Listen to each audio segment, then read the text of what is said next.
NG, we'll see you in the Nexus, but we're seeing you here as we're setting up for game number 3, and currently, Fnatic are doing pretty darn good, as expected, 2-0 right now over the Zealots, and the Zealots have one more opportunity to extend this series. Yeah, they do. Next map is going to come up in a few, and they looked a bit better on the second map, but Fnatic still extremely dominant here, and also the team to predict it to win this. And yeah, let's find out if they can make this a 3-0. Keep in mind that with the system that we actually use, it really matters at the end of the season when we're talking Western Clash, when we're talking BlizzCon. How many games did you win with a 3-0? How many times did you drop a map? So it's actually important for Fnatic to try and close this out without dropping one. And Fnatic was given the choice of Battleground, and they choose Tomb of the Spider Queen. An oldie, but a good one, and one that they can pull off pretty darn well. If they're winning the 3-0, this is one of the best Battlegrounds for them to try and pull that off on. Yeah, this is a really good snowball map, so maybe Fnatic can make it work here. But it's one of the things that we oftentimes forget at the beginning of any season that we have, that scores really matter with the system that we use. And if you remember the end of the last phase, there was a lot of calculations happening all of a sudden between Fnatic, between Dignitas. How many games do we win? What score do we have to bring in order to make it happen? So we are just at the beginning, but it already matters. And if these teams are smart, they are thinking about it already. Yeah, I remember those weeks, man. You had days where you were stressing out over numbers, and I'm like, all right, Caldor, let me know when you figure it all out. Yeah, you were sitting there like, once you're done, let me know the results. Let me know the results. All right, guys, Fnatic versus Zealots, game number 3. Zealots with the first ban of the game here, and we'll see what they'll be moving into. Dahaka has been the choice as they'll go ahead and get rid of it. It's an interesting first ban. So Dahaka, of course, has a lot of value here since he can simply move into a brush and then attack from the back and get a quick drag in. Also, he has the option to go for side soak. It's a smaller map, but it still counts. Doesn't get the same value as it would on a big one. But it's interesting to see this as a high priority ban. Uth, on the other hand, very reasonable, trying to shut that down early, but I really want to see what Zealots are doing with their first pick. Curious to see if we'll have the Zealots run into the Grey Mane. It's the one that they pulled off pretty often, and probably the hero that I feel like they're the most comfortable with in particular. They had a really solid amount of Grey Mane play the other day against the playing Ducks. They had it in game number 1, and while they started to fall apart a little bit, they still had a solid Grey Mane, a great foundation for them. And Uberag is still one of the heroes that I think about right now. Yeah. Genji, they might be playing the Genji here as well. It's a great hero for the map since you can just switch lanes this fast. But I'm always afraid when you have a tool like Nubarak in the hands of Fnatic, so I would probably aim to take that away from them. Yeah, I think that's the choice for Zealots if they want to take it away from Fnatic, because I felt like actually for them on composition, they're not fully all in on the idea of bringing cocoons and getting number advantage in fights, but we could see if they can pull it off here and take it away from Fnatic. And it felt better in the later fights, so yeah. I think if they coordinate that a bit better would be good. For me, a question is now, how does Fnatic think about this in terms of how do we deal with the cocoon? Do they go into a Li Ming again? And we talked about this a day or two ago, and I still think it's fascinating. It's bonkers, right? Yeah, Nubarak came out. If you guys remember the rework of Nubarak when he came out again, this was basically everyone saying, he counters mages, flat out. He's the mage killer. If you have a mage, opponent has a Nubarak, you're done. And especially Li Ming was one of the heroes where everyone said, you can't play her into the Nubarak. There's Beetle soaking the damage, he doesn't take any damage, he dives you, and you are gone. And right now, the opposite has happened, where you oftentimes think about, hey, if I play Li Ming against an Nubarak, yes, he himself is a bad target, but I still have 4 other targets that I can use, and if I use Disintegrate, I can burn down that cocoon so fast that my opponent will not get any value out of it. So we have seen that several times during the mid-season brawl, that comp, even in the last game. Right now, Fnatic goes down a bit of a different path, the Hyper Carry Vala, but it's still a cool dynamic to observe. It really is, and for you guys at home, for more possible ways to break a cocoon, Tychus is wonderful for that. Tassadar also does a really good job, but Li Ming was the one that really came out and really surprised us all. And I'm waiting for that next iteration of the meta between a Nubarak and Li Ming, where we go straight into Locust form. And you said Tassadar. This is a really good game for them to play at Tassadar with that Oriel that they already have, saying double support Vala, going for the Hyper Carry, getting the Tassadar so that when the cocoon comes out, a quick storm can help out with it.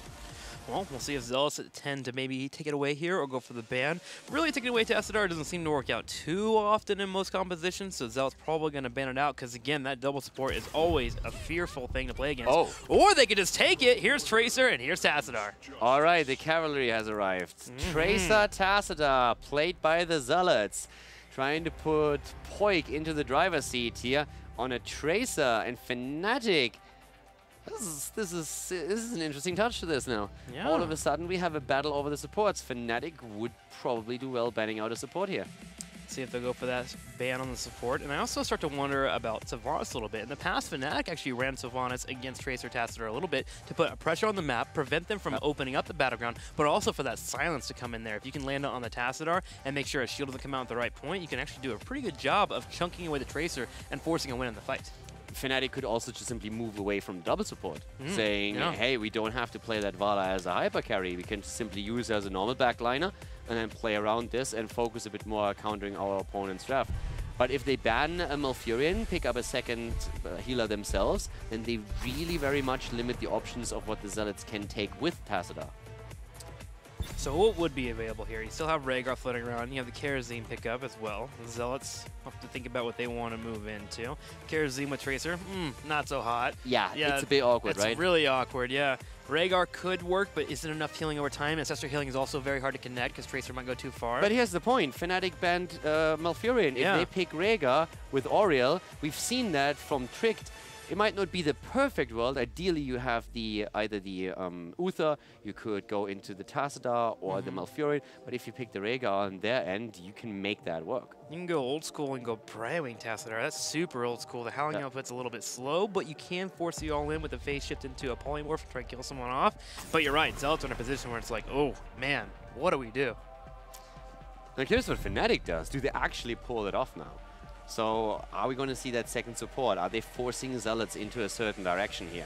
Because they definitely could if they wanted to. And we talk frontline, of course, again, too. Do we, for example, see a Leoric on that bot lane? That could be one of the things that they are going to play. Are you going into... this is a map where they could even play a Diablo, but I was mostly thinking on the side of an Arthas. Varian, if you want to counter Tracer. I think Varian's the one that jumps out right away, especially since we just saw it from Fnatic. Diablo can work, but landing that on the Tracer while you usually want to push your way and let Vala be the strength in that front line and burn it down. It's a different way of playing the matchup. Yeah. Let's see here. I'm really curious to see how they're going to play If they pick Rhaegar Varian, I'm a happy camper, and my votes go over to Fnatic. If I were a betting man, if I had $3 to bet you, Caldor... I mean, we just said that. Fnatic. Rhaegar picks a lot away from the Zealots, Varian counters Tracer, Sonya for the bot lane, and the Diablo. There we go. Okay, so Diablo is played after all. They let the support go. Looks like they are keeping themselves a bit more flexible with this. I like the Diablo on this map. You are right that Tracer is going to make it a bit more difficult for him. But first of all, Breeze, when he sees an opportunity, he is going to hit it. Yeah. And then Tracer is in a lot of trouble. And he doesn't have to target Tracer alone the entire time. Around all of the turning points, there are so many opportunities for him to get that stun. And he is going to look for them. What I do like about this Diablo and Sonya pickup, though, is we can still have the possibility for a leap once again. And if Diablo goes in for the engage and gets any of these targets, whether it be a Nubrak, whether it be even the Tassadar after a dimensional shift, or the possible Rhaegar that can get picked up, they can blow them up really quickly there with Sonya following up. I also get the feeling that Sonya is also taken to specifically target Zarmony. Since this is something they've done twice now, and Zarmony really likes to play Sonya on the solo lanes. So first of all, it fits the composition of Fnatic, but it also makes it a bit rougher for Zealots to get what they want. And if now Zealots, for example, take the Sonya with a double support, all of a sudden you have not only Tracer as a great target for shields and heals, but also it's going to be much harder to take Sonya down. So I like that Fnatic picked her. So Fnatic, your final pickup, what are you going to be moving into? It's going to be a Medivh there. Force of Will for the Pulse Bombs. And how does the Zealots even... kill anything? Yeah, how does that even happen? That's a very good question. I mean, Leoric is going to pressure at least Diablo a bit, but you have that Auriel. Medivh can also help with that. I think it's going... If Medivh plays on point... Yeah. By Shrimpy, then I think Zealots are in for a world of pain here, because as you said, killing something here is going to rely heavily on the damage that Tracer can push out, and also that especially the Pulse Bomb gets, and with Medivh on point, that shouldn't get any value.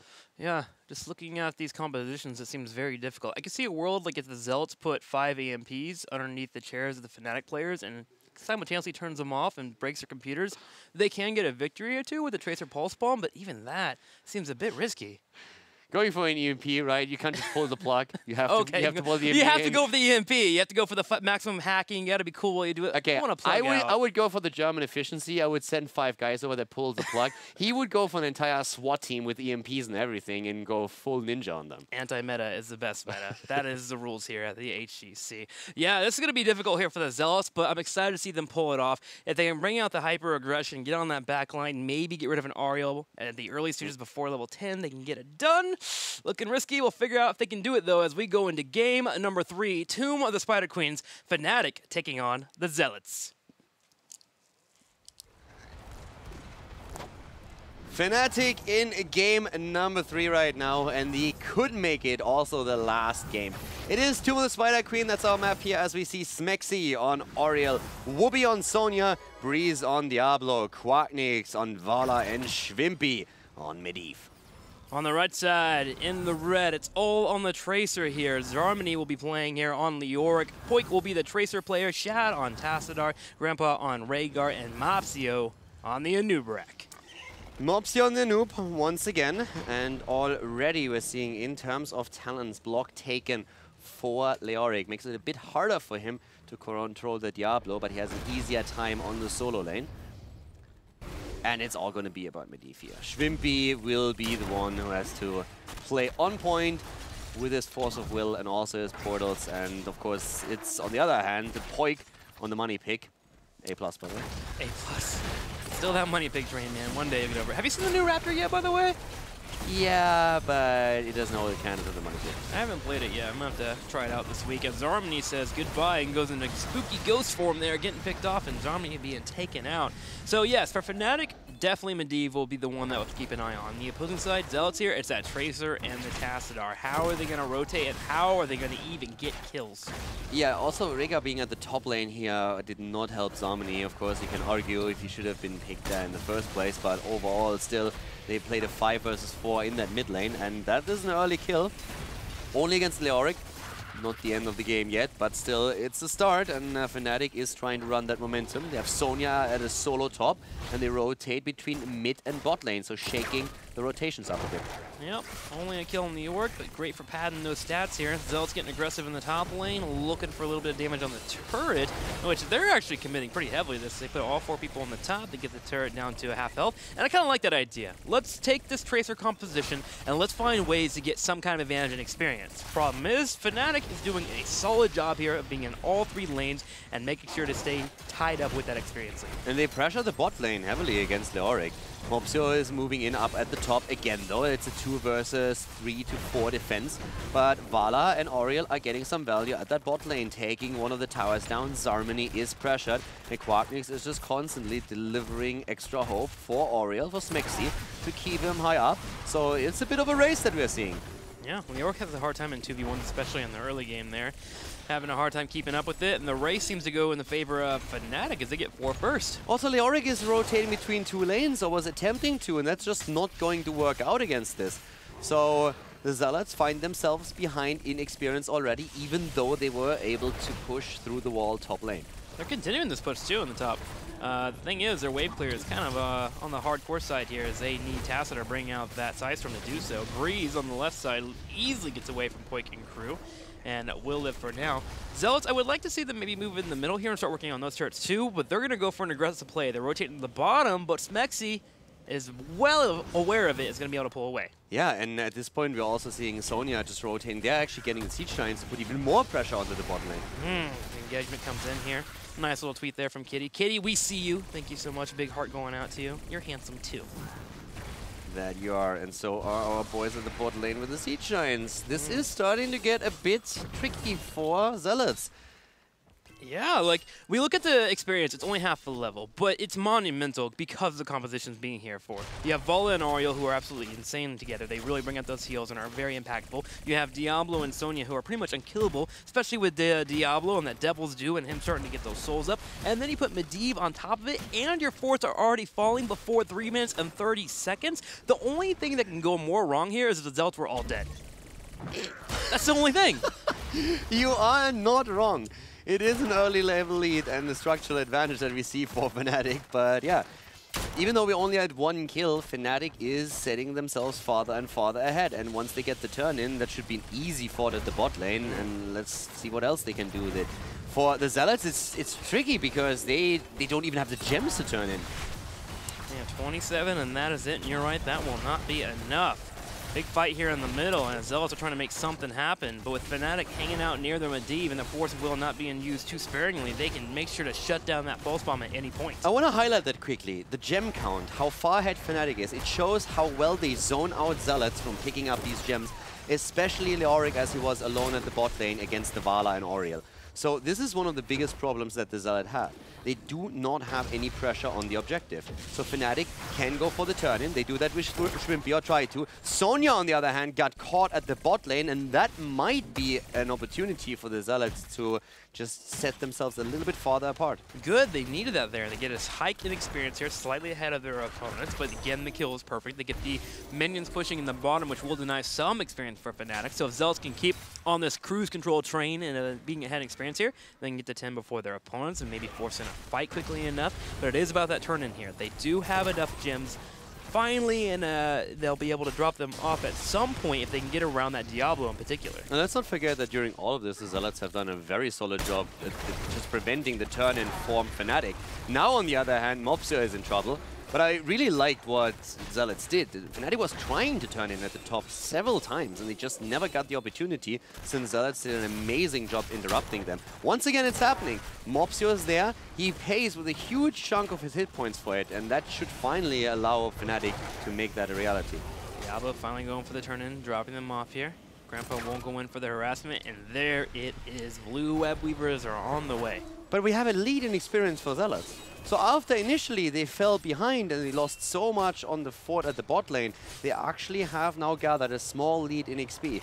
Now Fnatic is very likely to pick that up quite quickly, especially with the Web Weavers here, but it shows that the Zealots are not just helplessly sitting here and dying. They got the kill against the Sonya, and they were reclaiming some of the XP that they lost early on. But Fnatic has a really good pressure play now in that mid lane in particular, but also the bottom lane where the fort is going to fall. There's no way Zarmony is going to stop Wooby plus the Web Weaver. Yeah, that's a good point. Fnatic puts 4 people here in the middle on purpose to say, okay, if you guys try to defend bottom lane, we'll get your fort. And now they put Zealots in this weird pinch where they have to maybe fight to even stop anything from occurring. Mopsio's going to try to. He rotates over here on the side. They're going straight for Quacknix, who's in the middle of multiple members of Zarmony. Smexy taking damage, but the portal will be enough. Oh my God! Lives with half a health point. Half a hit point on the side of Vala. The pulse bomb explodes. There was nothing to really help. Yeah, calculated, exactly. Flash dance right there. In case that you didn't know, Quacknix is actually a rocket scientist. He's really good at making math on his fly. I've seen it in person. He works faster than a calculator. And when he saw that, he immediately said, okay, I have 350 hit points right now. Pulse bomb plus the damage. The beetle is going to attack me once. 349. I'm good. I just imagine Quacknix sitting at home, sitting next to a chalkboard, doing math model equations, sitting on the side here, the protractor on the side, drawing out triangles and crap. And he goes, you know what? There's a computer over here. I'm gonna go play Heroes instead. You hold the 1. You carry it over, throw it into the abyss, and now I'm gonna play Vala. Quacknix grouping up with his team here, 10-10 for our 2 teams. Zarmony coming out with the Drain Hope, completely whiffing it, which means Wubby is gonna step forward and go for the engage. They're looking at Poik. Poik rotating out, but he's been burned down. Yeah, Poik is already quite low with this, and that's also thanks to the level 7 talent with the Poison Sphere that we have. That connected, and it really hurts Tracer when it does. So Fnatic takes 2 forts with that last Web Weaver wave, and of course they would love to get 2 in a row. We have level 10s for both of these teams by now, and we will have to wait and see once again how well the Zealots can coordinate their attack around the Cocoon, especially since this time they want to dive a lot harder. They have gone into the Underking. Here comes the fight though. Quacknix surviving again as Tracer falls. That's most of the damage on the side of the Zealots already gone. The Cocoon is out. Breeze is low. Escapes with a portal. The ley line drop, and they are moving in once again. And they go straight for Rhaegar, and he is going to fall there. There was actually a moment where Vala could have been taken out, but the Pulse Bomb. It missed. It flew through the wall there. And although Force of Will would have probably came out there, it's unfortunate Tracer wasn't able to get that kill. And Fnatic, grabbing a few of their own, will go ahead and continue to put pressure on this top lane and drop off whatever gems they have. Great kills by Fnatic, and we see it happen once again. It's isolated, that was a great move, but then Breeze helping out so much. Breeze making all of this happen. Then Shrimpy comes in with a Force of Will. He allows everyone to escape through the portal, but the crucial moment was really when the Force Wall isolated Quacknix, and Breeze was immediately there, not only saving Quack, but seeing an opportunity to take down the main damage dealer of the Zealots. And Fnatic will take the opportunity to push in here with blue Web Weavers coming out. The top lane is taking damage from Sonya already. Zealots hoping to take the opportunity and fight while it's a 5v4. Breeze being isolated, Force of Will coming out, Shrimpy bringing out the damage, and finally a Cocoon is here. Breeze as a god using the Cocoon as a target to dash out of a bad situation, and wow. That was clever. That was insanely well done, and it's such a quick reaction because the only reason why they used the Cocoon was to make sure Medivh could not help him escape. Incredible. That backfired fast. That sure did there. Diablo getting out, and I'm definitely going to steal that maneuver for my own games. But Fnatic looking to steal experience from the Zealots. They move forward. They burn down the middle turret. First fort in the top does fall as well, and they are opening up the battleground here. Zealots doing all they can to defend. I love watching Breeze Diablo. It's just crazy. Really well done with his positioning so far. 13 versus 11 now. The Zealots, they have run into a wall thus far, and here come the Web Weavers. Every fort is annihilated, the mid lane is being pressured, but with a portal they move quickly down to the bottom. Fnatic trying to escort one of their Web Weavers to drop a keep, and there is still another one at the top lane doing the same thing. Yeah, Master Touch just completed as well, as you just saw there. Some more damage coming out from Shrimpy. The keep continues to take damage here, falling down about a quarter of health here, and that Web Weaver continues to push, as you were mentioning, but Mopsio in trouble, hoping to retreat with Shad bringing out the Force Ball, though. It'll keep him alive. Cocoon used, Ancestral on Mopsio, he moves away. Here comes the Entomb against Breeze. Portals used once more, and the stun as Breeze charges in. Leyline. They use the ley line, and they get one. Not really well timed against Poik, though, and he's able to escape. Fnatic missing out on the combinations here, and this is the chance for Zealots to maybe move in. They're thinking about it. However, Zarmi says, you know what? I'm not dead. Maybe we shouldn't go in for it. Well, it comes around for the counter engage, and the keep begins to get low. Yeah, it's going to be an easy keep here, but they recovered the gems that Leoric lost, and that is at least a bit of a victory for them. So once more, they're moving out. They have still the mid lane. Are they pressuring the second keep? Can they actually get that? Ruby escapes through the portal. He's late, but he does it. 3-level lead still for Fnatic, and they are looking for an opportunity. Poik is getting charged over and over again by Diablo, and that Force Wall is just not going to do enough to isolate Breeze and Quacknix. They're trying, though. Quack's getting low. Poik's about to get another bomb available, but will he even live to set it off? Poik low, does pull back. The engage comes out. Leoric falls once again. Mopsio, with 50 gems on him, is diving forward, but he's going to be taken out. Third Cocoon in this fight, I think. This fight has been raging on for ages, and Fnatic is just simply moving in. They killed the Nubarak, they killed Leoric, and they're saying, boys, you know what? Why can't we go for the keep? Let's just drop the core. And the core will begin to fall. Down to 70, down to 60. Poik doing his best here to burn down Breeze, but Breeze just getting a Regen Globe is going to stay alive, especially with Ariel bringing out the heals. Member of Tracer is being taken out, and Zealots will fall 0-3 as Fnatic walks forward and gains a victory. A 3-0 victory for Fnatic. Very solid play in their first showing in phase 2 of the HGC. Extremely well done. Yep. Very controlled, and yeah, that was a statement. It was a statement there. Zealots sadly missing out on the composition without being able to bring out the damage. The Medivh being the perfect answer just to make sure nothing could fall over to the Zealots. And Fnatic, mid-season champions, world champions for now, show why they are this caliber of a team. It was a really impressive series just overall, and the Zealots, of course, they come from a victory just a few days ago, and now they take a loss against Fnatic.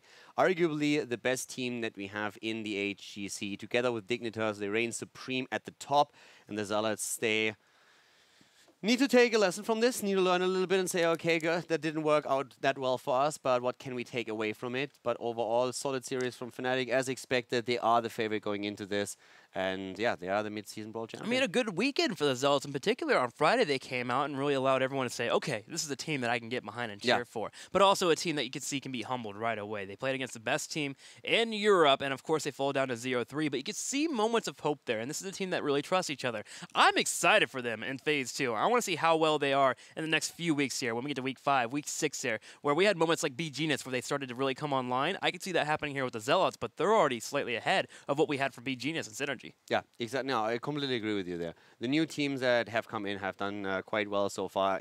Okay, the good guys struggled against Team Liquid, obviously, but still, overall, good showing. Oh, I got Fnatic on the phone here, but Fnatic, you're in a different location. Well, Look at you. You become a champion and you just get your own place. Look at this.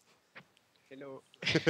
Quack, Yeah, how you feeling, buddy? I'm at my girlfriend's house. Oh, nice. Well, Quack, what's it like being a world champion? You guys did great last weekend. You come out, you play against the Zealots, and you guys are still looking on form. Yeah, obviously it feels really good. I'm still not like, I don't like that title yet because since we didn't really beat the Koreans ourselves and like BlizzCon is end goal, I prefer to like leave that title for that as motivation. So once we win BlizzCon, if we win BlizzCon, then I feel that I can call myself a world champion. But right now, let's just call it mid-season Brawl champions. Mid-season Brawl champions. All right, we will honor your wishes, Caldor and I, and make sure to bring it out there. So you come out on Sunday, and you guys do great against the Zealots. So how is your preparation for the league for the next 10 weeks? What are you guys intending to do? What's your main focus on? The main focus is to take every match like a tournament, like we're on events, to make sure we do our preparation, since the 3-0s are really important to get, because in the end it might, be the difference between getting like the instant invite, considering we stay on form and become top 2, So, I mean, we're just gonna practice hard and make sure we are like coming up with new strategies each week pretty much, and not becoming too standard, so people can find ways to play around us. Awesome. Well, I look forward to your new strategies. I'm sending you over to Caldor. Hey, first of all, congratulations. And I want to pick up on something you just said. So you guys are already looking for those 3-0 victories, since we have actually discussed just before the game started how important that can be at the end of the season. And it always feels that a lot of teams neglect that when the phase starts. So do you actively already talk to the rest of your team members and say, okay, guys, we need to make sure we don't drop the map here because it could matter at the end? I mean, obviously, sometimes you might not be able to keep up for it, but like obviously, it's the goal, right? To just make sure we're obviously just gonna put a bit more work than we might have done last season to make sure that we have a higher chance of getting those 3-0s in. Okay, cool attitude. I don't actually want to talk about the last game so much as I would like to have your take on the next series that we have right now. We have Team Liquid going up against Dignitas, and I would really like to know what you think about the series, if you already scrimmed against Team Liquid, if you can tell us a little bit how strong you think they are right now, if they're back to their old form, their old self, or if they're still a bit weaker than they were in the middle of the last season. Actually, it's pretty hard for me to say anything about that because we didn't actually scrim that much. I mean, since we got back from DreamHack, we took like 1 day off, and then we were planning on scrimming just 1 block every day instead of 2 blocks. But everything pretty much got cancelled, so we only had like 1 scrim block this entire week. So yeah, we only played 1 team. So I can't really say much, but I watched their games, and I would say for sure that they're looking sharp right now, and hopefully they are somewhat back to their form. All right, so I'm expecting a good series at least. Hey, you guys have been streaming quite a bit as well, as I've seen. Yes. Yeah, we have. Quack, it's always a joy to hear from you, man. I'm glad that you guys are doing great and took a little bit of time off for yourselves, but looking towards the future for you guys. But before I let you go, please feel free to drop any shout-outs. We love hearing from you.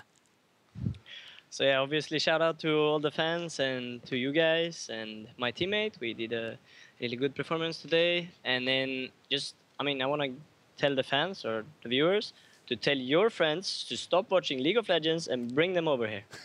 All right. Quack saying check out the HGC. Gotta agree with him. The HGC is awesome, man. One of my favorite things to watch myself. So, Quack Nixon crew. Can I just say, real quickly, his girlfriend's place is much cleaner than his. It's very clean there. Yeah. Kudos to Quack's girlfriend, man. Killing it in the clean department, unlike someone we know. Quack. All right, so let's go ahead and get ready for our next series. It's a good one coming our way here. We have Dignitas going